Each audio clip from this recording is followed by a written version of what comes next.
দ্বিসপ্ততিতম অধ্যায় পাণ্ডবদের রাজসূয় যজ্ঞের আয়োজন এবং জরাসন্ধ উদ্ধার।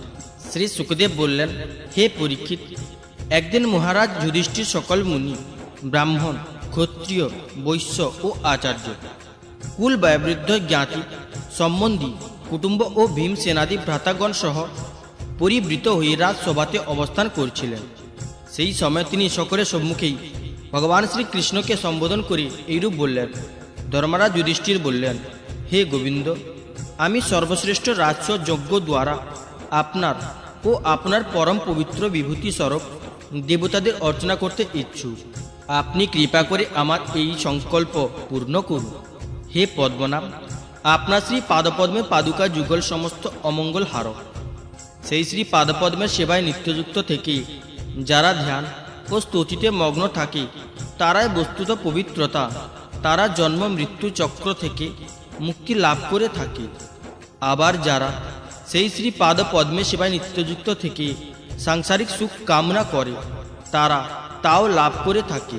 কিন্তু যারা আপনার শরণাগত হয় না তারা মুক্তি তো পায়ই না, সাংসারিক ভোগও লাভ করে না। অতএব হে দেবতাদের আরাধ্য দেবতা, আমার প্রবল ইচ্ছা যে সকলে আপনার শ্রী পাদপদ্ম সেবার প্রভাব স্বচক্ষে দেখুক। হে প্রভু, কুরুবংশীয় ও শ্রীবংশীয় রাজাদের মধ্যে দুই মহাদর্শী বর্তমান।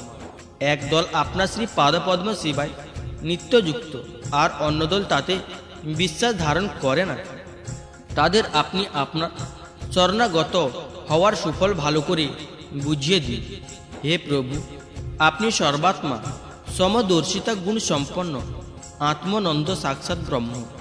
আপনার মধ্যে আমি, তুমি, আপন, পর ভেদাভেদ নেই। আপনার সেবায় নিত্যযুক্ত ব্যক্তি কল্পবৃক্ষ সেবায় নিযুক্ত ব্যক্তির মতন পরম আকাঙ্ক্ষিত ফল লাভ করে থাকে। সেবার ফল অবশ্যই সেবায় অনুরূপ হয়ে থাকে, তাই তাতে বিষম অথবা নির্দয়তার দোষ আদৌ থাকে না। ভগবান শ্রীকৃষ্ণ বললেন, হে শত্রু মর্দন ধর্মরাজ, আপনার সংকল্প অতি উত্তম। রাজসূয় যজ্ঞ সম্পাদন করে আপনি ত্রিলোকে আপনার মঙ্গলময় কীর্তির যশ বর্ধন করুন। রাজন, আপনার মহাযজ্ঞ সম্পাদন সকল ঋষি, পিতৃপুরুষ, দেব, সুহৃদ ও আমাদের সকলেরই অভিলষিত কার্য। মহারাজ, পৃথিবীর সমস্ত নৃপতিদের পরাজিত করে সমগ্র পৃথিবীকে ভূষীভূত করে এবং উত্তম যজ্ঞ উপকরণ সংগ্রহ করি তারপর এই মহাযজ্ঞানুষ্ঠান করাই শ্রেয়। হে মহারাজ, আপনার চার ভ্রাতা বায়ু, ইন্দ্রিয়, লোকপালদের অংশে জাত, তারা প্রত্যেকেরই মহাবীর। আপনি স্বয়ং পরম মনস্বী ও সংযমী। আপনারা আপনাদের সদ্গুণ দ্বারা আমাকে বশীভূত করে নিয়েছেন। মন ও ইন্দ্রিয়ের বশীভূত করতে অক্ষম ব্যক্তিগণ কখনো আমাকে বশীভূত করতে সক্ষম হয় না। তেজ, যশ, সম্পত্তি, সৌন্দর্য ও ঐশ্বর্য দ্বারা কোনো দেবতাও মতপরায়ণ ব্যক্তিকে অভিভূত করতে পারেন না। তাহলে কোনো নৃপতি তাকে অভিভূত করতে পারবে না, তা তো বলাই বাহুল্য। শ্রী সুখদেব বললেন পরীক্ষিতকে, ভগবানের উক্তি মহারাজ যুধিষ্ঠিরের উৎসাহিত করে তুলল। তার বদন কমলে প্রফুল্লতা দেখা দিল। এইবার তিনি তার ভ্রাতাদের দিগ্বিজয় করার উদ্দেশ্যে গমন করতে আদেশ দিলেন। ভগবান শ্রীকৃষ্ণ পাণ্ডবদের মধ্যে নিজ শক্তি সঞ্চার করে অতি প্রভাবশালী করে দিয়েছিলেন। ধর্মরাজ যুধিষ্ঠির সৃঞ্জয় বংশীয় বৃদ্ধের সঙ্গে সহদেবকে দক্ষিণে দিগ্বিজয় করবার জন্য প্রেরণ করলেন। নকুলকে মৎস্য দেশীয় বীরদের সঙ্গে পশ্চিমে, অর্জুনকে কেকই দেশীয় বীরদের সঙ্গে উত্তরে ও ভীমসেনকে মদ্র দেশীয় বীরদের সঙ্গে পূর্ব দিকে দিগ্বিজয় করার জন্য আদেশ দিলেন। পরীক্ষিত বললেন, ভীমসেনাদি বীরগণ নিজ পরাক্রমে সব দিকের বীরদের পরাজিত করলেন, আর যজ্ঞ করবার জন্য উদ্গ্রীব মহারাজ যুধিষ্ঠিরকে প্রচুর ধনসম্পদ এনে দিলেন। জরাসন্ধ অপরাজিত থাকায় মহারাজ যুধিষ্ঠির চিন্তিত হয়ে পড়েছিলেন। তখন শ্রী উদ্ভবের পরামর্শের কথা ভগবান শ্রীকৃষ্ণ মহারাজ যুধিষ্ঠিরকে বললেন, হে পরীক্ষিত, অতঃপর জরাসন্ধ বধের পরিকল্পনা করে ভীম, অর্জুন ও স্বয়ং শ্রীকৃষ্ণের জরাসন্ধের রাজধানী গিরিব্রজ অভিমুখে যাত্রা করলেন। শ্রী উদ্ভবের পরামর্শ অনুসারে তারা সকলে ব্রাহ্মণ বেশ ধারণ করেছিলেন। রাজা জরাসন্ধ ব্রাহ্মণ ভক্ত ও গৃহস্থজিত ধর্মের জ্ঞাতা বলে পরিচিত ছিল। ব্রাহ্মণ বেশ ধারণকারী ক্ষত্রিয়গণ অতিথি সৎকারকালে জরাসন্ধ সকাশে উপনীত হয়ে তার নিকট এইরূপ যাচনা করলেন, রাজন, আপনার কল্যাণ হোক। আমরা তিনজন আপনার অতিথি, বহুদূর থেকে আমাদের আগমন হয়েছে। অবশ্যই আমাদের আগমনের এক বিশেষ উদ্দেশ্য আছে। অতএব আশা করি আমরা আপনার কাছে যা যাচনা করব তা দেওয়ার চেষ্টা আপনি অবশ্যই করবেন। তিতিক্ষুর দুঃসহ বলে কিছু থাকে না, দুষ্ট ব্যক্তির পক্ষে অকরণীয় বলে কিছু থাকে না, উদার ব্যক্তি দিতে পারেন না এমন কোনো বস্তুই নেই। আর সমদস্তির আপন পর ভেদাভেদও থাকে না। যে সমস্ত ব্যক্তি এই অনিত্য মানবদেহ দ্বারা এমন শাশ্বত যশ সংগ্রহ করতে তৎপর হয় না এবং যার প্রশংসনায় সজ্জন ব্যক্তিগণ ভবিষ্যতে মুখর হন না, তার যত নিন্দাই করা হোক তা অল্পই হয়ে থাকে। তার জীবন সকল ধরনের শোকের কারণ হয়ে থাকে। রাজন, আপনি তো জানেন যে রাজা হরিশ্চন্দ্র রন্তিদেব কেবল ধূলি বিক্ষিপ্ত অন্যের উপর জীবন নির্বাহকারী মহাত্মা মুদগল, সেবী, বলি, ব্যাধ, কপুত আদি অনেকে অতিথিকে নিজ সর্বস্ব দান করে এই নশ্বর দেহই অবিনাশী পরম্পর লাভ করেছেন। তাই আপনিও আমাদের হতাশ করবেন না। শ্রী সুখদেব বললেন, হে পরীক্ষিত, জরাসন্ধ তাঁদের কণ্ঠস্বর, পেশিবহুল দেহ এবং কবজিতে জ্যাঘাত জনিত চিহ্ন দেখে বুঝতে পেরেছিলেন যে অতিথিত্রয় ব্রাহ্মণ নয়, ক্ষত্রিয়। সে কোথায় তাদের দেখতে ভাবতে লাগলো। সে বিচার করে স্থির করে ফেলল, এরা ক্ষত্রিয় হলেও আমরা ভয় ব্রাহ্মণ সেজে এসেছেন আর ভিক্ষা যাচনা করছেন। তাই এরা যা চাইবেন আমি তাই দান করব। ভিক্ষা চাইলে আমি আমার অতীব প্রিয় ও অপরিত্যাজ্য দেহ ও দান করতে দ্বিধা করব না। ভগবান বিষ্ণু ব্রাহ্মণ বেশে এসে বলির ধনসম্পদ, ঐশ্বর্য সবকিছু কৌশলে গ্রহণ করেছিলেন। তবু আজও কোলে লোকে বলির অক্ষয় কীর্তিতে শ্রদ্ধা সহকারে স্মরণ করে থাকে ও তার আলোচনাও করে থাকে। এতে সন্দেহ নেই যে ভগবান বিষ্ণু ইন্দ্রের হিত রাজ্য বলির কাছ থেকে দানরূপে গ্রহণ করে আবার ইন্দ্রকেই তা অর্পণ করেছিলেন। দৈত্যরাজ বলি সব জানতে পেরেছিলেন এবং তা ব্রাহ্মণকে দান করতে দৈত্যাচার্য শুক্রাচার্য কর্তৃক নিবৃত্ত হওয়ার পরামর্শও পেয়েছিলেন। কিন্তু তবুও বলি সব কিছু দান করে দিয়ে দিয়েছিলেন। আমার স্থির বিশ্বাস যে এই দেহ নশ্বর, তাই এই দেহ দ্বারা যে বিপুল যশ অর্জন করে না আর যে ব্রাহ্মণ ক্ষত্রিয়দের জন্যই জীবন ধারণ করে না, তার বেঁচে থাকার তো কোনো অর্থ হয় না। হে পরীক্ষিত, জরাসন্ধের মনে ঔদার্য ছিল। সে নানা বিচার করে ব্রাহ্মণ বেশধারী শ্রীকৃষ্ণ, অর্জুন ও ভীমসেনের কে বলল, হে ব্রাহ্মণগণ, আপনাদের অভিলাষিত বস্তু প্রার্থনা করুন। আপনারা আমার মস্তক যাচনা করলেও আমি তা দান করতে প্রস্তুত। ভগবান শ্রীকৃষ্ণ বললেন, হে রাজেন্দ্র, আমরা আদৌ অনুভিক্ষুক ব্রাহ্মণ নই, আমরা ক্ষত্রিয়। আপনারা দান করবার ইচ্ছা থাকলে আপনি আমাদের দ্বন্দ্বযুদ্ধ ভিক্ষা দিন। ইনি পাণ্ডুপুত্র ভীমসেন আর ইনি তার অর্জুন আর আমি হলাম এদের মামাতো ভাই, আপনার বহুদিনের শত্রু কৃষ্ণ। ভগবান শ্রীকৃষ্ণ এইরূপ পরিচয় প্রদান করলে জরাসন্ধ উচ্চস্বরে হেসে উঠল। অতঃপর সে ক্রোধান্বিত হয়ে বলে উঠল, ওরে মহামূঢ়গণ, যদি তোদের যুদ্ধ করবার বাসনা হয়ে থাকে তাহলে আমি তাই মেনে নিলাম। কিন্তু ওরে কৃষ্ণ, তুই তো ভীরু কাপুরুষ, তুই যুদ্ধে বিহ্বল হয়ে পড়িস আর আমার ভয়ে মথুরা ত্যাগ করে পালিয়ে গিয়ে সমুদ্রে আশ্রয় নিয়েছিলি। তাই আমি তোর সঙ্গে দ্বন্দ্বযুদ্ধ করব না। অর্জুনকেও যোদ্ধারূপে মেনে নেওয়া যায় না। ইকে তো সে বয়সে ছোট, তারপর সে বলবান ও নয়, তাকে সমকক্ষ বীর বলে স্বীকৃতি দেওয়া যায় না। থাকলো ভীমসেন, সে অবশ্যই বলবান ও আমার সমকক্ষ। এইরূপ বলে জরাসন্ধ ভীমসেনকে একটি বিশাল গদা দিল এবং স্বয়ং একটি গদা নিয়ে নগরে বাইরে বেরিয়ে এলো। সমতলে এসে দুই রণোন্মুক্ত বীরদের মধ্যে যুদ্ধ শুরু হয়ে গেল। তারা বজ্রসম কঠোর গদাযুগল দ্বারা একে অপরকে আঘাত করতে সচেষ্ট হলো। গদা যুদ্ধের নিয়মানুসারে বামে ও দক্ষিণে বিবিধ মণ্ডলে বিচরণশীল যোদ্ধাদের তুমুল যুদ্ধ হতে থাকল। যোদ্ধাদের দেখে মনে হলো যেন তারা কুশল নটরূপে রঙ্গমঞ্চে অভিনয় যুদ্ধ করছেন।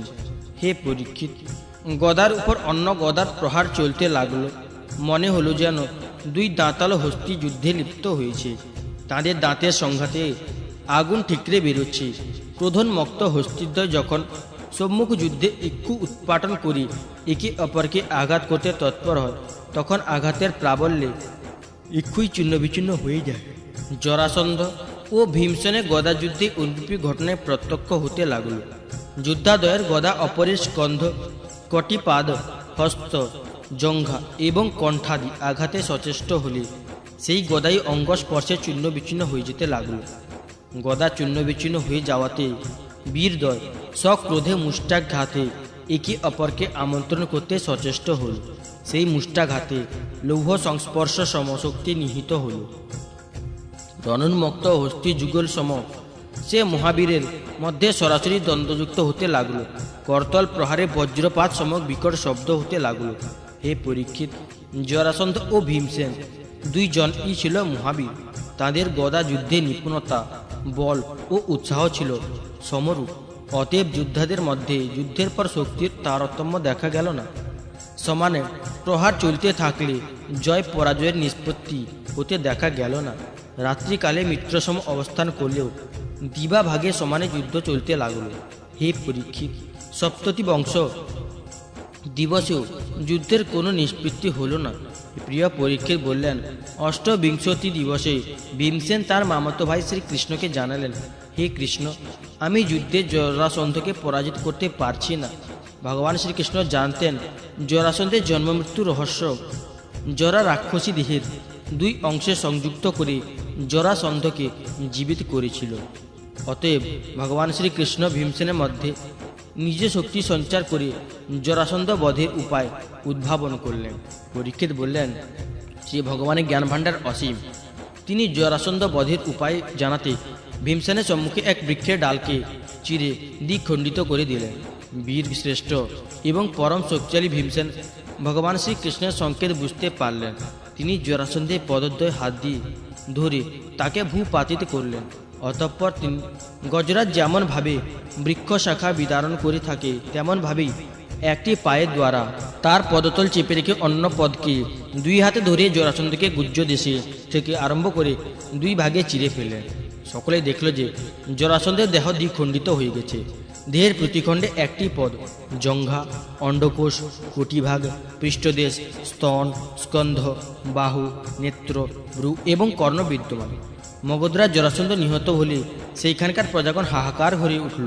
ভগবান শ্রীকৃষ্ণ ও অর্জুন ভীমসেনকে প্রণাম করে ও তাঁকে আলিঙ্গন করে সংবর্ধনা জ্ঞাপন করলেন। সর্বশক্তিমান ভগবান শ্রীকৃষ্ণের স্বরূপ ও জ্ঞানকে কেউই বুঝতে সক্ষম হয় না। বস্তুত তিনি সমস্ত প্রাণীর জীবন প্রদাতা। তিনি জরাসন্ধের রাজ্য সিংহাসনে তার পুত্র সহদেবকে অভিষিক্ত করলেন, আর জরাসন্ধ কর্তৃক অবরুদ্ধ রাজাদের কারাগার থেকে মুক্তি প্রদান করলেন।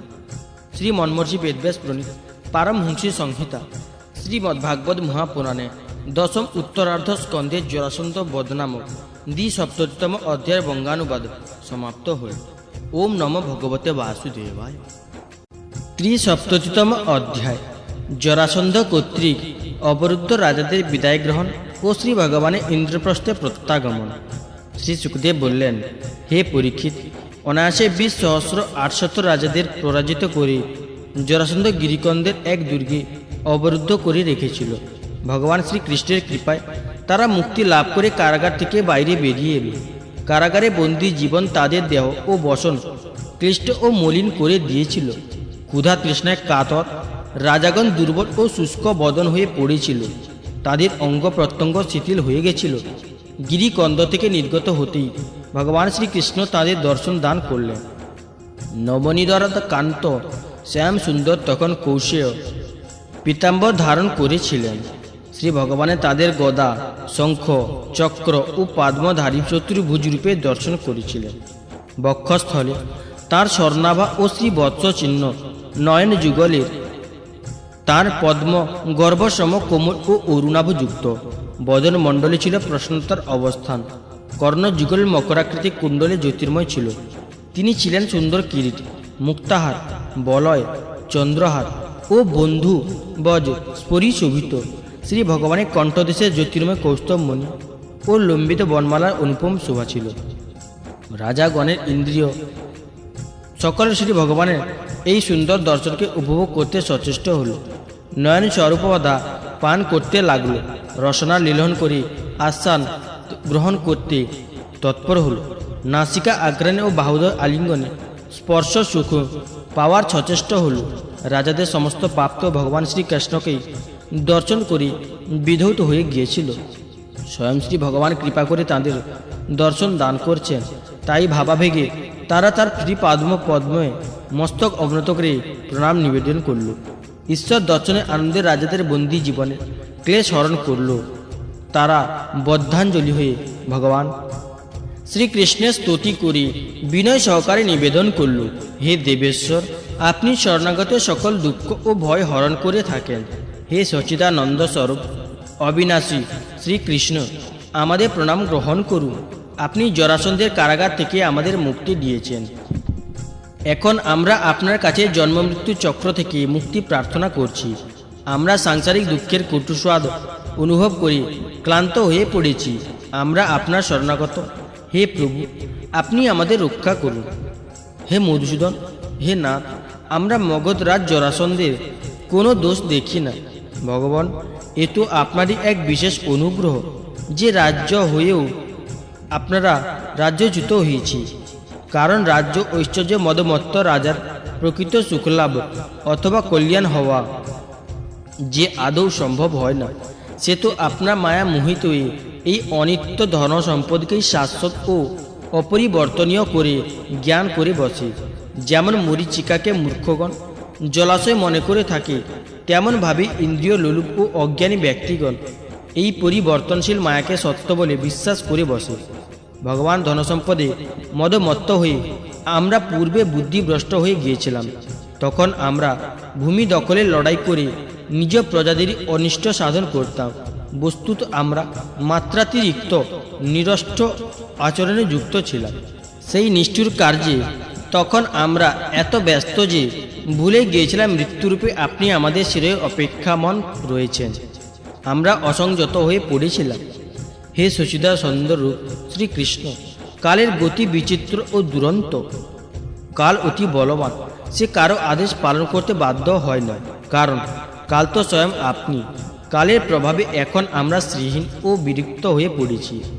আপনি অহেতুকী কৃপা সিন্ধু, আপনার কৃপায় আমাদের অহংকার চূর্ণ বিচ্ছিন্ন হয়ে গেছে।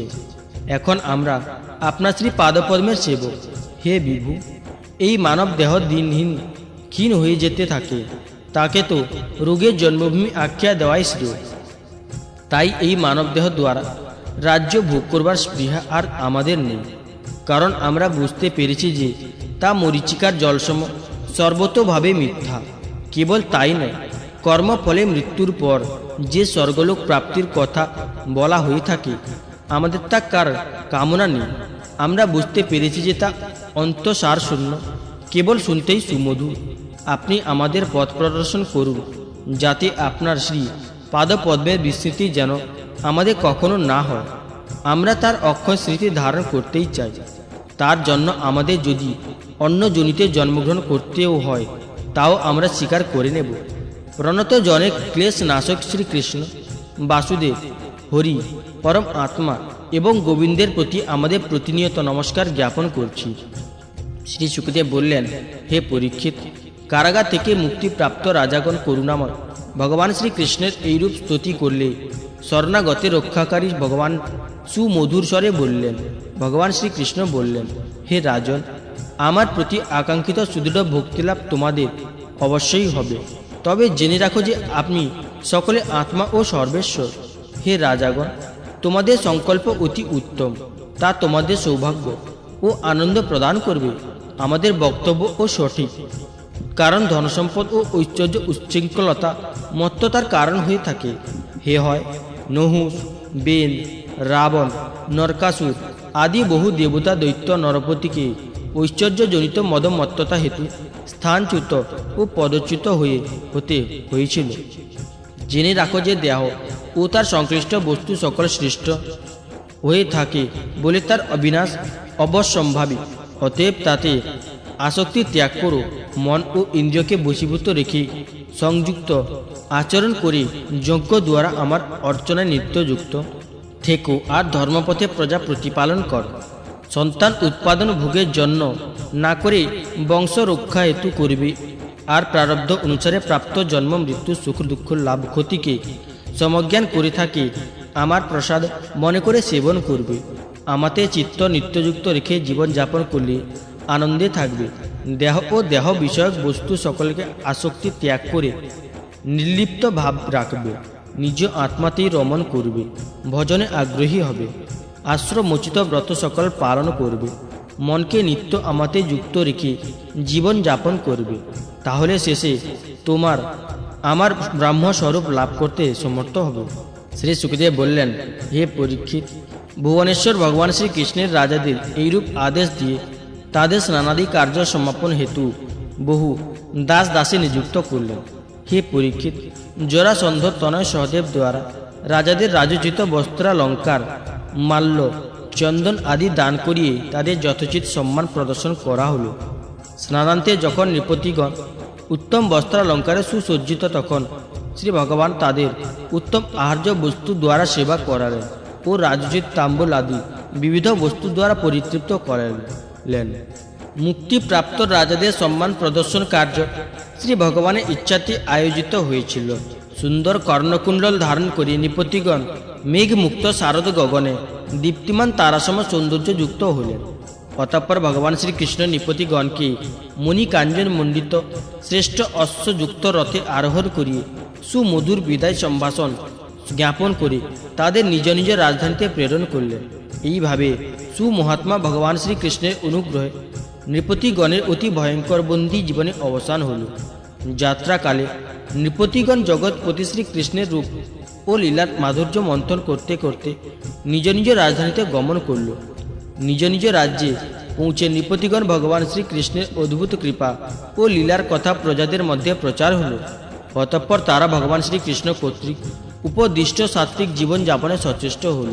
হে পরীক্ষিত, এইভাবে ভগবান শ্রীকৃষ্ণ ভীমসেনকে দিয়ে জরাসন্ধ বধ করিয়ে ভীমসেন ও অর্জুন সহিত জরাসন্ধ নন্দন সহদেব দ্বারা সম্মানিত হয়ে ইন্দ্রপ্রস্থ নগরে প্রত্যাগমন করলেন। তারা ইন্দ্রপ্রস্থ সমীপে উপনীত হয়ে নিজ নিজ শঙ্খধ্বনি করে বিজয় বার্তা ঘোষণা করলেন, যা বান্ধবদের সখী ও শত্রুদের দুঃখী করে। শঙ্খধ্বনি শ্রবণ করে ইন্দ্রপ্রস্থবাসী সকলে প্রসন্নচিত্ত হয়ে উঠল।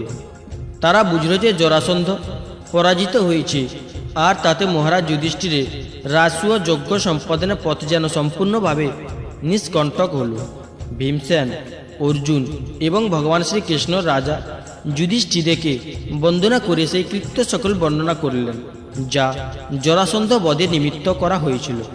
ধর্মরাজ যুধিষ্ঠির ভগবান শ্রীকৃষ্ণের এই পরম অনুগ্রহপূর্ণ কথা শুনে প্রেম বিহল হয়ে উঠলেন। তার নয়নে আনন্দাশ্রুর বর্ষণ হতে লাগলো। তিনি কোনো কথা বলতে সক্ষম হলেন না।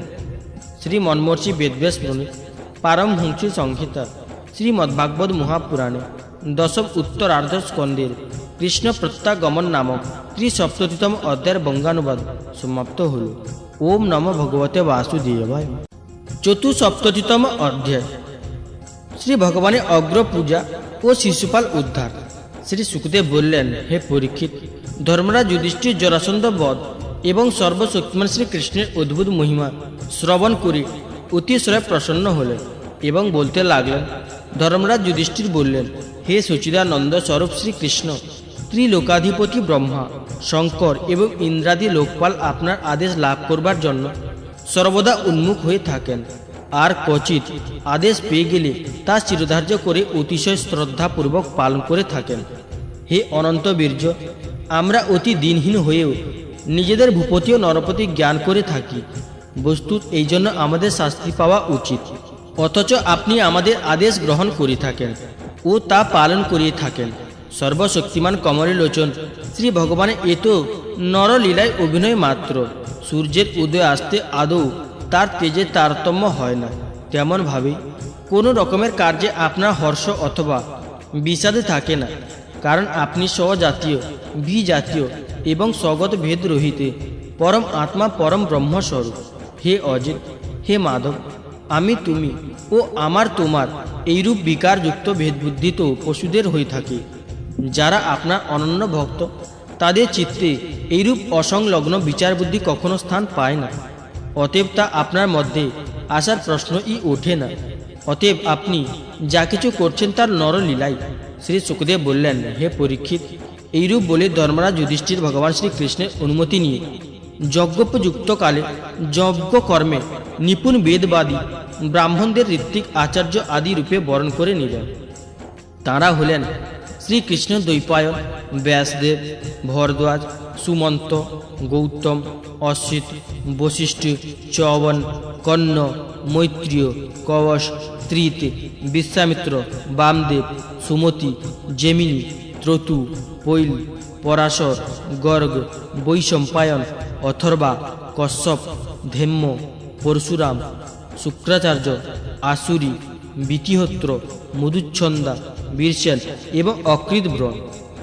ধর্মরাজ যুধিষ্ঠির এদের ছাড়াও দ্রোণাচার্য, ভীষ্ম পিতামহ, কৃপাচার্য, ধৃতরাষ্ট্র এবং তাঁর দুর্যোধনাদি পুত্রদের এবং মহামতি বিদুরকেও আমন্ত্রণ করলেন। রাজন, রাজসূয় যজ্ঞ দর্শন করতে দেশের সকল নৃপতিগণ, তাদের মন্ত্রীগণ ও কর্মচারীগণ, ব্রাহ্মণ নৃপতিগণ, তাদের মন্ত্রীগণ, ক্ষত্রিয়, বৈশ্য, শূদ্র সকলেই সমবেত হলেন। অতঃপর ঋত্বিক ব্রাহ্মণগণ সুবর্ণময় লাঙ্গল দ্বারা যজ্ঞভূমিকে কর্ষণ করিয়ে শাস্ত্রবিধি অনুসারে রাজা যুধিষ্ঠিরকে যজ্ঞে দীক্ষিত করলেন। প্রাচীনকালে যেমন বরুণ দেবের যজ্ঞের সকল যজ্ঞপাত্রী সুবর্ণ নির্মিত ছিল, তেমনি যুধিষ্ঠির রাজসূয় যজ্ঞেও হয়েছিল। পাণ্ডুনন্দন যুধিষ্ঠির দ্বারা আমন্ত্রিত হয়ে শ্রী ব্রহ্মা, শ্রী শঙ্কর, ইন্দ্রাদি লোকপালগণ, সিদ্ধগণ ও গন্ধর্বগণ তাঁদের গণেদের সহিত বিদ্যাধরগণ, নাগগণ, মুনিগণ, যক্ষগণ, রাক্ষসগণ, পক্ষীগণ, কিন্নরগণ, চানরগণ, সত্যপত্নী, বড় বড় রাজাগণ, এরা সকলে রাজসূয় যজ্ঞে সম্মিলিত হলেন। সকলে আলোচনা ছাড়াই এক বাক্যে স্বীকার করলেন যে মহারাজ যুধিষ্ঠির রাজসূয় যজ্ঞ করবার জন্য উপযুক্ত ব্যক্তি, কারণ ভগবান শ্রীকৃষ্ণের ভক্তের পক্ষে এই কার্য সম্পাদন করা মোটেই কোনো বড় কথা নয়। তখন দেবতাসম তেজস্বী যাজকগণ ধর্মরাজ যুধিষ্ঠিরকে দিয়ে বিধি অনুসারে রাজসূয় যজ্ঞানুষ্ঠান করালেন, যেমনভাবে দেবতাগণ পূর্বে বরুণকে দিয়ে করেছিলেন। সোমলতা থেকে রস নিষ্কাশন দিবসে মহারাজ যুধিষ্ঠির নিজ পরম ভাগ্যবান যাজকদের ও যজ্ঞ কর্মের ভুল প্রান্তি নিরীক্ষণকারী তন্ত্রধারকদের অতিশয় সতর্কতার সঙ্গে যথাবিধি পূজা করলেন। অনন্তর আলোচনা চলতে লাগলো যে উপস্থিত ব্যক্তিদের মধ্যে শ্রেষ্ঠ অর্ঘ্য কার পাওয়া উচিত। সকলেই নিজ মত প্রতিষ্ঠা করতে তৎপর হয়ে উঠল, আর সেই জন্য কোনো সর্বসম্মত সিদ্ধান্তে উপনীত হওয়া গেল না।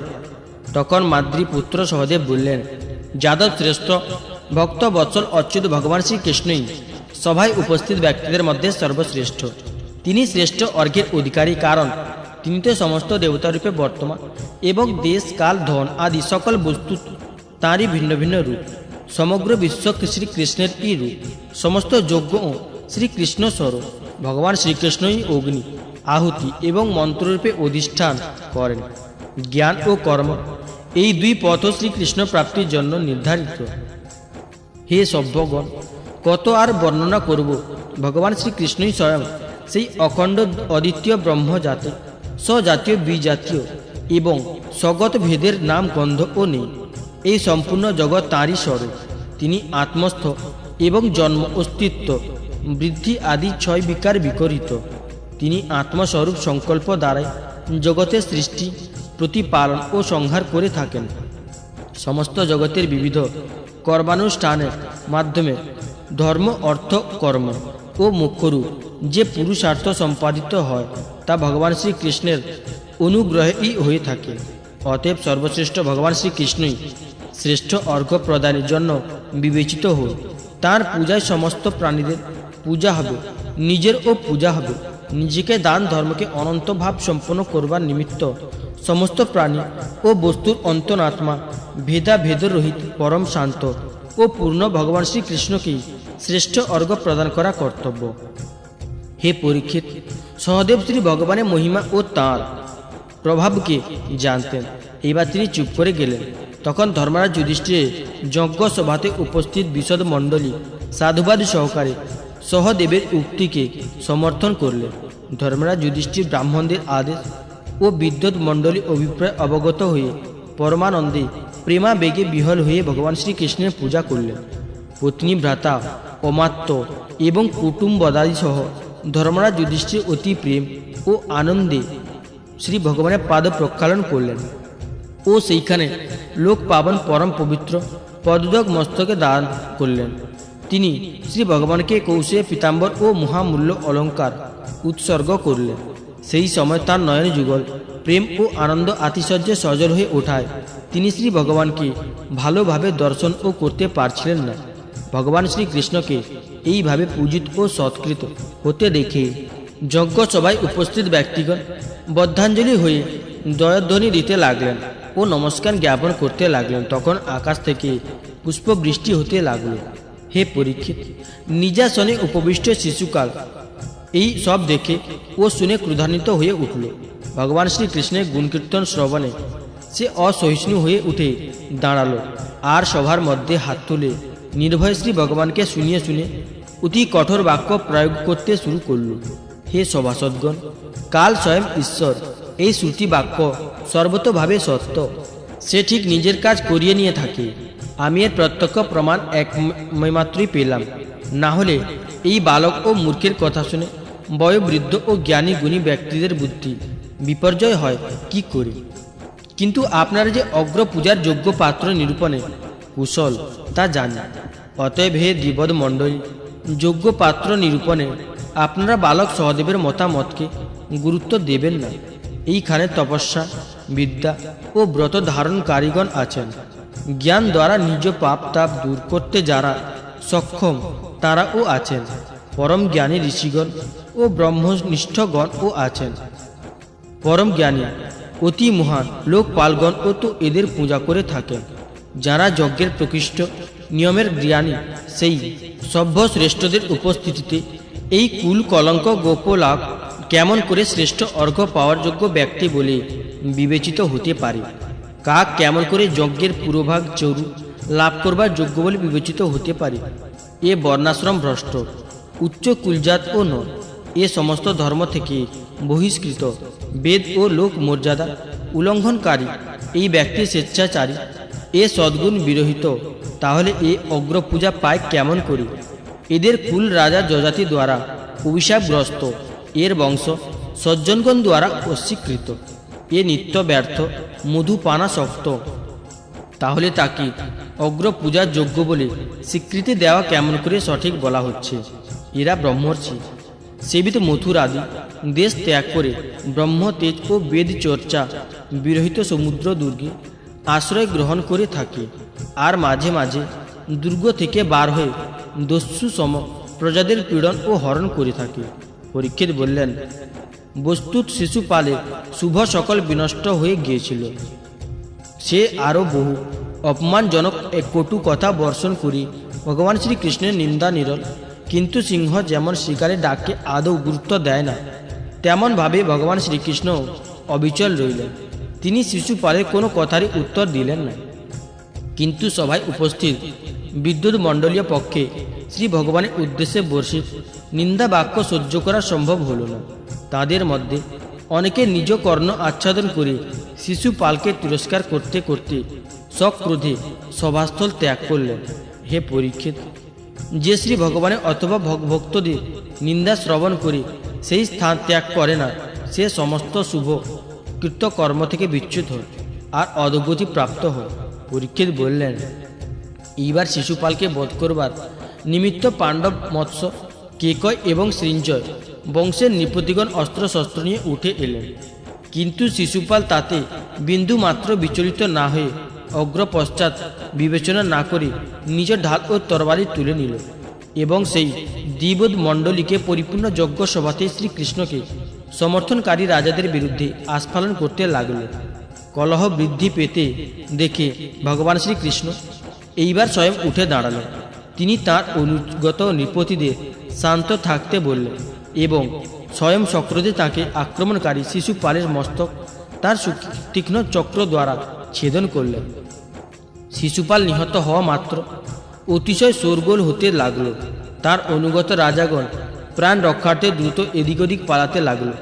যেমন আকাশ থেকে বিচ্যুত উল্কা পৃথিবীতে বিলীন হয়ে যায়, তেমনভাবেই সকলের দৃষ্টির সম্মুখেই শিশুপালের দেহ থেকে এক জ্যোতি নির্গত হয়ে ভগবান শ্রীকৃষ্ণের অঙ্গে বিলীন হয়ে গেল।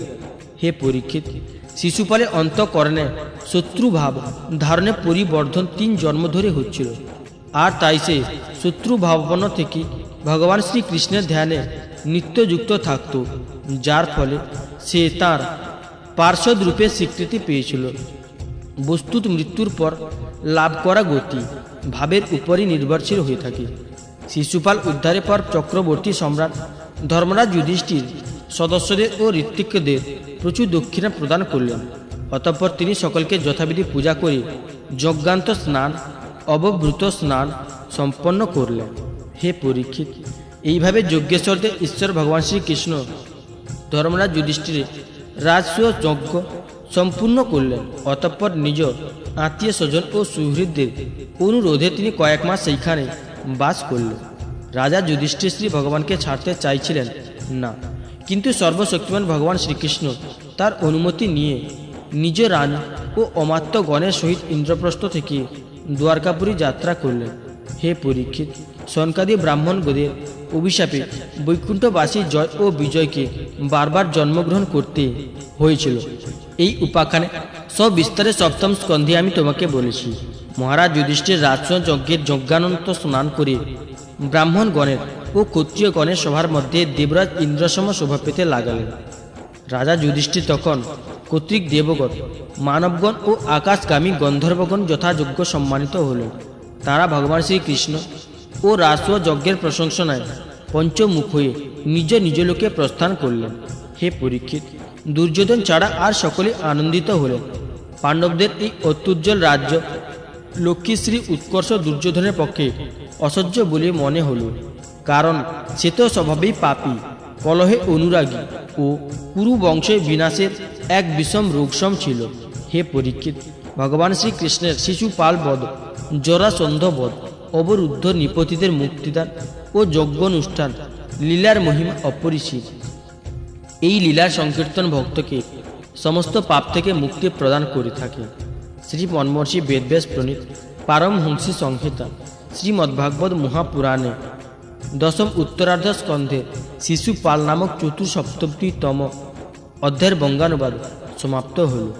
ওম নমো ভগবতে বাসুদেবায়। পঞ্চসপ্তমীতম অধ্যায় রাজসূয় যজ্ঞ সমাপন ও দুর্যোধনের অপমান। রাজা পরীক্ষিত জিজ্ঞাসা করলেন, ভগবান, অজাতশত্রু ধর্মরাজ যুধিষ্ঠিরের যজ্ঞ মহোৎসব দেখে একমাত্র দুর্যোধন ছাড়া সমাগত মানবগণ, নৃপতিগণ, ঋষিগণ, মুনিগণ এবং দেবতাগণ সকলে আনন্দিত হয়েছিল, কিন্তু দুর্যোধনের অসন্তোষ কেন হয়েছিল অনুগ্রহ করে আমাকে বলুন। শ্রী সুখদেব বললেন, হে মহারাজ পরীক্ষিত, তোমার পিতামহ যুধিষ্ঠির অতি বড় মহাত্মা ব্যক্তি ছিলেন। তাঁর প্রেম বন্ধনে সাড়া দিয়ে সকল বান্ধবগণের রাজসূয় যজ্ঞে বিভিন্ন সেবা কার্যে নিযুক্ত হয়েছিলেন। ভীমসেন পাকশালা অধ্যক্ষ হয়েছিলেন, দুর্যোধন হয়েছিলেন কোষাধ্যক্ষ, সহদেব অভ্যাগত ব্যক্তিদের আদর আপ্যায়নে নিযুক্ত ছিলেন ও নকুল দ্রব্যাদি সংরক্ষণের তত্ত্বাবধানে ছিলেন। অর্জুনের কাজ ছিল গুরুজনদের সেবা শুশ্রূষা করা আর স্বয়ং ভগবান শ্রীকৃষ্ণ সমাগত অতিথিদের পাদ প্রক্ষালনে যুক্ত ছিলেন। দেবী দ্রৌপদী পরিবেশন ও উদারচিত্ত কর্ণমুক্ত হস্তে দান কার্য করেছিলেন। হে পরীক্ষিত, এইভাবে সাত্বিক, বিকর্ণ, হার্দিক্য অথবা কৃতবর্মা, বিদুর ব্লাহিকের পুত্র ও পৌত্র সোমদত্ত ও ভূরিশ্রবা আদি তথা সত্যদন সকলের রাজসূয় যজ্ঞে বিভিন্ন কর্মে নিযুক্ত ছিলেন। সকল কার্যই মহারাজ যুধিষ্ঠিরের প্রতি ও কল্যাণে নিবেদিত ছিল। হে পরীক্ষিত, যখন ঋত্বিক সদস্য বহুজ্ঞ সভাসদগণ ও শ্রেষ্ঠ বন্ধু বান্ধবগণ সুমধুর বাক্য বিবিধ মাঙ্গলিক দ্রব্যাদি দক্ষিণা আদি দ্বারা পূজিত হলেন, আর শিশুপাল ভক্ত বৎসল শ্রী ভগবানের পাদপদ্মে স্থান পেল, তখন ধর্মরাজ যুধিষ্ঠির গঙ্গা নদীতে যজ্ঞান্ত স্নান করতে গেলেন। যজ্ঞান্ত স্নানকালে মৃদঙ্গ, শঙ্খ, ঢোল, কাড়া, নাকাড়া, সিঙ্গা আদি বিভিন্ন ধরনের বাদ্য বেজে উঠেছিল। নর্তকীগণ নৃত্য করেছিলেন, গায়কগণ দলে দলে গান গেয়ে উঠেছিলেন আর বীণা, বংশী, ঝাঁঝ, মঞ্জিরা বাজাতে শুরু করেছিলেন। গীত বাদ্যের তুমুল শব্দে আকাশ বাতাস পরিপূর্ণ হয়ে উঠেছিল। কাঞ্চন মাল্যধারী যদু, শৃঞ্জ, কম্বোজ, কুরু, কেকয় এবং কৌশল দেশের নৃপতিগণ বিভিন্ন বর্ণের রঞ্জিত ধ্বজ পতাকাযুক্ত ও সুসজ্জিত গজরাজ অশ্ব বাহনে আরোহণ করে সুসজ্জিত বীর সৈনিকদের সঙ্গে মহারাজ যুধিষ্ঠিরকে সম্মুখে রেখে পদভারে পৃথিবী কম্পিত করে অগ্রসর হচ্ছিলেন। যজ্ঞ সদস্যগণ, ঋত্বিকগণ এবং অসংখ্য শ্রেষ্ঠ ব্রাহ্মণগণ উচ্চস্বরে বেদ মন্ত্র উচ্চারণ করতে করতে এগিয়ে যাচ্ছিলেন। দেবতা, ঋষি, পিতৃগণ তথা গন্ধর্বগণ আকাশ থেকে পুষ্পবৃষ্টি করছিলেন ও স্তবস্তুতিও করছিলেন। ইন্দ্রপ্রস্থের অধিবাসীগণ বর্ণময় বস্ত্র, অলঙ্কার, পুষ্পমাল্য ও আতরাদি যুক্ত করে পরস্পরকে জল, তৈল, দুগ্ধ, মাখন আদি বিলেপন ও অভিষেচন করিয়ে ক্রীড়াশীল হয়ে ইতস্তত বিচরণ করছিলেন। বার বনিতাগণকে পুরুষদের তৈল, গোরস, সুবাসিত বাড়ি, হরিদ্রা ও ঘন কুমকুম প্রলেপ করে দিতে দেখা গেল ও পুরুষগণ অনুরূপ ক্রিয়া দ্বারা তাদের তুষ্ট করেছিলেন। তখন সেই উৎসব দর্শন উপলক্ষে উত্তম বিমানে আরোহণ করে আকাশপথে বহু দেবদেবীর আগমন হয়েছিল। পদাতিক সৈন্য দ্বারা সুরক্ষিত রাজমহিষীগণ অতি মনোহর দর্শন পালকি সহযোগে এসেছিলেন। পাণ্ডবদের মামাতো ভ্রাতা শ্রীকৃষ্ণ সখা পরিবৃত হয়ে সেই রানীদের উপর বিভিন্ন বর্ণের জল সিঞ্চন করেছিলেন। এইরূপ জলসিঞ্চনে রানীদের মুখ সলজ্জ হয়ে উঠলে তা তাদের সৌন্দর্যকে বৃদ্ধি করেছিল। জল সিঞ্চনে রমণী সকল সিক্ত বস্ত্র হয়ে পড়েছিলেন, যাতে তাদের বক্ষস্থল, জঙ্ঘা, কোটিদেশ আদি অঙ্গ প্রত্যঙ্গ আদি আবাসে প্রতীয়মান হয়ে পড়েছিল। পিচকারি ও পাত্র দ্বারা তাদের দিক থেকে বর্ণময় জল বিপেক্ষেপণ হয়ে তাদের দেবরগণ ও তাদের সখাগণও সিক্ত হয়ে যাচ্ছিলেন। প্রেমানুরাগ আধিক্য হেতু রমণীদের করবে ও বেণু বন্ধন শিথিল হয়ে তাতে যুক্ত পুষ্পমাল্য থেকে পুষ্প চতুর্দিকে ছড়িয়ে পড়ে যাচ্ছিল। হে পরীক্ষিত, তাদের এই মার্জিত ও পবিত্র আচরণ কৌরুষযুক্ত পুরুষদের মনে চিন্তা, চাঞ্চল্য ও কাম মোহ জাগরণ করছিল। চক্রবর্তী সম্রাট যুধিষ্ঠির দ্রৌপদী আদি রানীদের সঙ্গে উত্তম অস্ত্রযুক্ত ও কাঞ্চন মাল্য সুসজ্জিত রথের উপর আরোহণ করে অঙ্গক্রিয়া সমন্বিত মূর্তিমান রাষ্ট্রীয় যজ্ঞ সমশোভাপ্রাপ্ত হয়েছিলেন। ঋত্বিকগণ পত্নী সংজাত এক প্রকারের যজ্ঞক্রিয়া ও যজ্ঞান্ত স্নান সমন্বিত কর্ম করিয়ে দ্রৌপদীর সঙ্গে সম্রাট যুধিষ্ঠিরকে আচমন করালেন ও গঙ্গা স্নান করালেন। তখন মানবকুলের সঙ্গে দেবতাগণও দুদুম্বি বাজালেন এবং মহান দেবতাগণ, মুনি, ঋষিগণ, পিতৃগণ ও মানবগণ পুষ্পবৃষ্টি করতে লাগলেন। মহান নৃপতি যুধিষ্ঠিরের স্নানান্তে সকল বর্ণাশ্রমের মানুষ গঙ্গায় অবগাহন করল, কারণ এই স্থানে অতি বড় মহাপাপী নিজ পাপ রাশি থেকে তৎক্ষণাৎ মুক্তি লাভে সক্ষম। তদনন্তর ধর্মরাজ যুধিষ্ঠির নতুন রেশম তন্তু নির্মিত কৌশীয় পরিধেয় ও উত্তরীয় ধারণ করলেন এবং বিবিধ অলঙ্কার দ্বারা সুসজ্জিত হলেন। অতঃপর তিনি বস্ত্রালঙ্কার দান করে ঋত্বিকগণ, সদস্যগণ ও ব্রাহ্মণগণকে পূজা করলেন। মহারাজ যুধিষ্ঠির ভগবত পরায়ণ ছিলেন। তিনি সকলের মধ্যে শ্রী ভগবানকে দেখতে পেতেন, তাই তিনি বান্ধবগণ, জ্ঞাতিগণ, নৃপতিগণ ও অন্যান্য সকলকে বারবার পূজা করলেন। উপস্থিত ব্যক্তিগণ তখন রত্নখচিত কর্ণকুণ্ডল, পুষ্পমাল্য, উষ্ণীয়, কৌষ্ণুক, উত্তরীয় ও রত্নমণ্ডিত মূল্যবান কণ্ঠাভরণ ধারণ করে দেবতা সম শোভাযুক্ত ছিলেন। রমণী বদন ও কর্ণালঙ্কার ও কুঞ্চিত অলঙ্কার দ্বারা শোভাযুক্ত ছিল। তাদের কোটিদেশে সুবর্ণ নির্মিত চন্দ্রহার সৌন্দর্যকে উৎকর্ষ প্রদান করেছিল। পরীক্ষিত বললেন, রাজসূয় যজ্ঞে সমাগত হল সকল ব্যক্তি মহারাজ যুধিষ্ঠির দ্বারা পূজিত হয়েছিলেন। তাদের মধ্যে শিষ্টাচারী ব্রহ্মবাদী সদস্যগণ, ঋত্বিকগণ, ব্রাহ্মণ, ক্ষত্রিয়, বৈশ্য, শূদ্র, নৃপতি, দেবতা, ঋষি, মুনি, পিতৃপুরুষ, সানুচর, লোকপাল ও অন্য প্রাণীগণও ছিলেন। অতঃপর তারা সকলের ধর্মরাজের অনুমতি নিয়ে নিজ নিবাসস্থানে গমন করেছিলেন। হে পরীক্ষিত, যেমন মানব অমৃত পানের দ্বারা কখনো পূর্ণরূপে পরিতৃপ্ত হয় না, তেমনভাবেই ভগবত ভক্ত রাজর্ষি যুধিষ্ঠিরের রাজস্ব যজ্ঞের প্রশংসা করে জনগণের আশা মিটছিল না। অতঃপর ধর্মরাজ যুধিষ্ঠির প্রেম প্রীতি সহকারে নিজ হিতৈষী সুহৃদ সম্বন্ধীদের, বান্ধবদের ও ভগবান শ্রীকৃষ্ণকে আরও কিছুকাল বসবাস করতে অনুরোধ করলেন, কারণ তাদের বিবাহের চিন্তাই তার কাছে দুঃখপ্রদ ছিল। হে পরীক্ষিত, ভগবান শ্রীকৃষ্ণ রাজা যুধিষ্ঠিরের অনুরোধে সাড়া দিয়ে তাকে আনন্দ প্রদান করবার জন্য আরও কিছুদিন থাকতে রাজি হলেন। অবশ্য তিনি সাম্ব প্রভৃতি যাদব বীরদের দ্বারকায় পাঠিয়ে দিলেন। এইভাবে ধর্মনন্দন মহারাজ যুধিষ্ঠির দুস্তর মনোরথ সাগরকে ভগবান শ্রীকৃষ্ণের কৃপায় অনায়াসে পার হয়ে গেলেন। তার সমস্ত চিন্তার যেন পরিসমাপ্তি হল। মহারাজ যুধিষ্ঠির অন্তঃপুরের সৌন্দর্য ও সম্পত্তি এবং তার রাজস্ব যজ্ঞে লাভ করা প্রতিষ্ঠা দেখে একদিন দুর্যোধনের মন ঈর্ষায় সন্তপ্ত হল।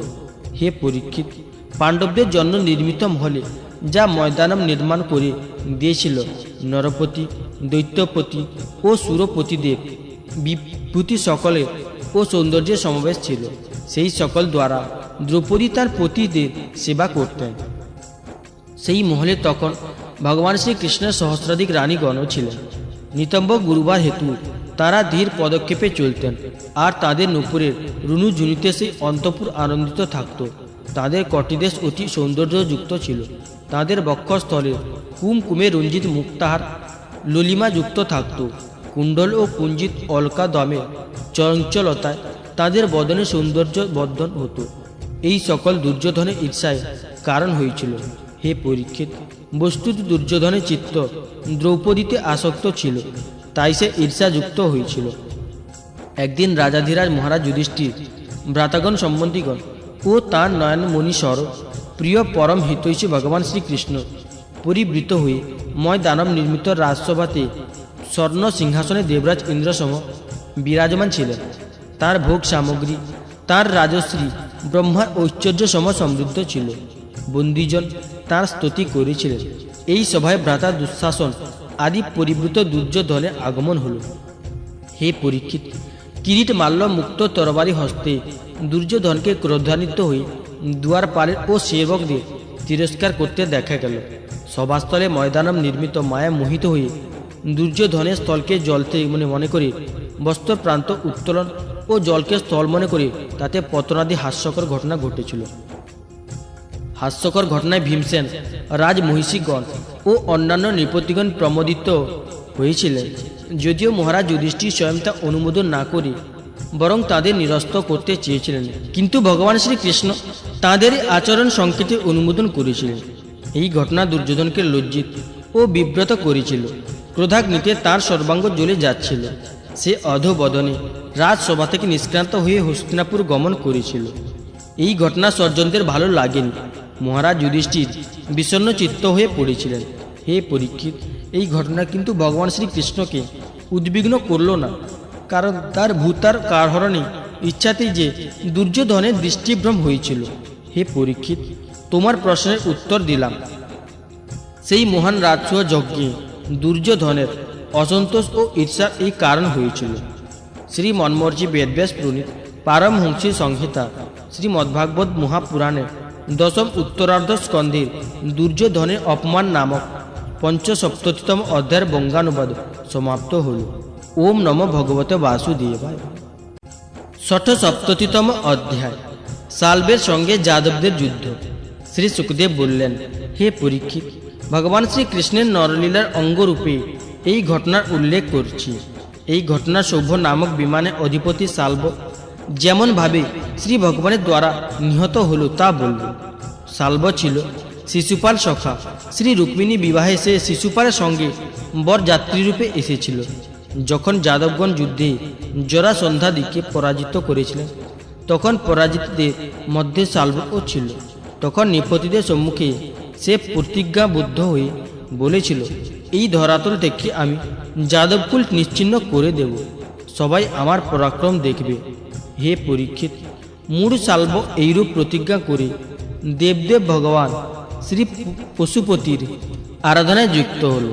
তখন সে দিনে কেবল এক মুঠো ভস্ম গ্রহণ করত।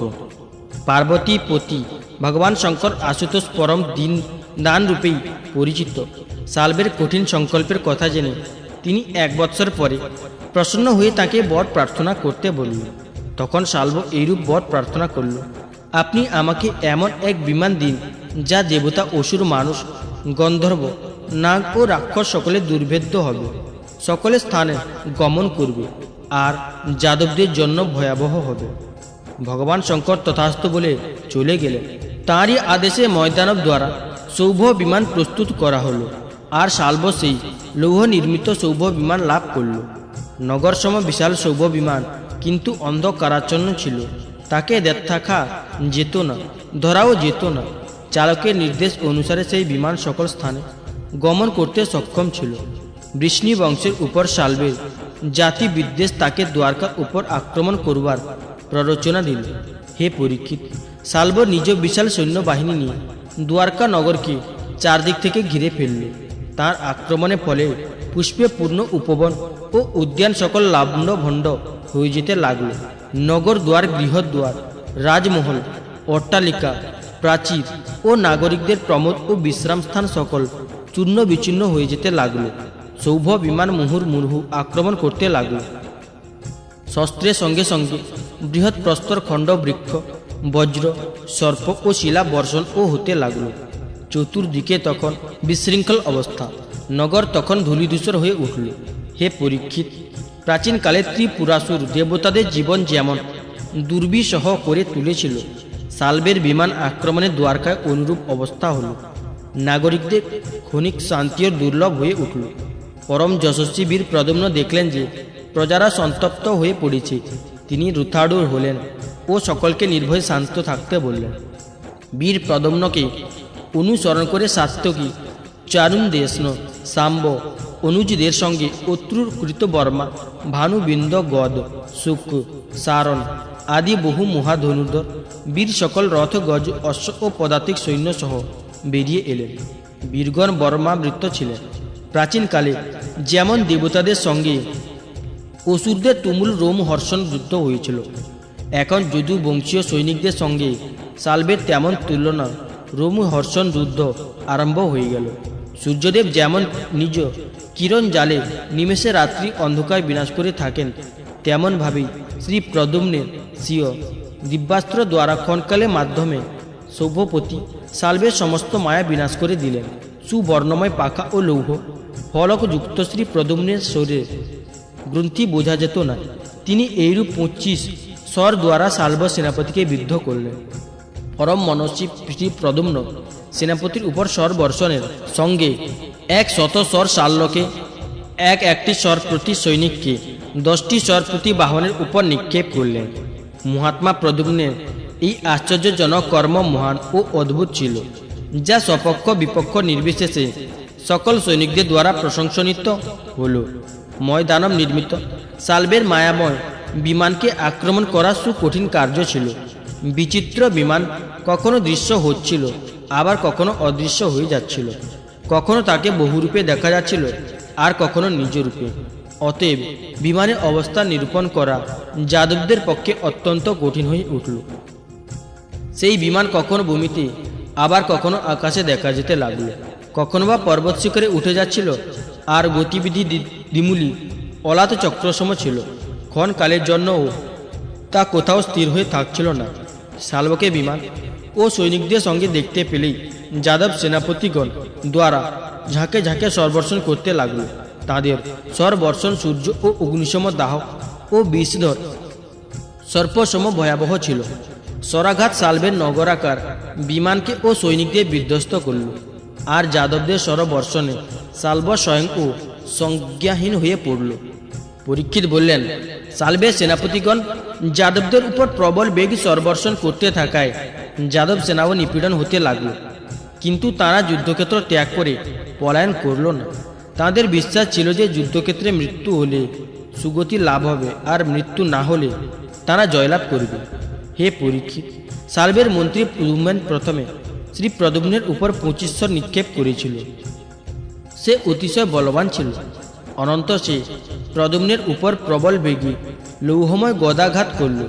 আর সফল হয়েছে মনে করে তর্জন গর্জন করতে লাগল। হে পরীক্ষিত, গদাঘাতে শত্রু দমন শ্রী প্রদ্যুম্নের বক্ষস্থল জর্জরিত হয়ে গেল। দারুকের পুত্র তার রথের সারথি ছিল।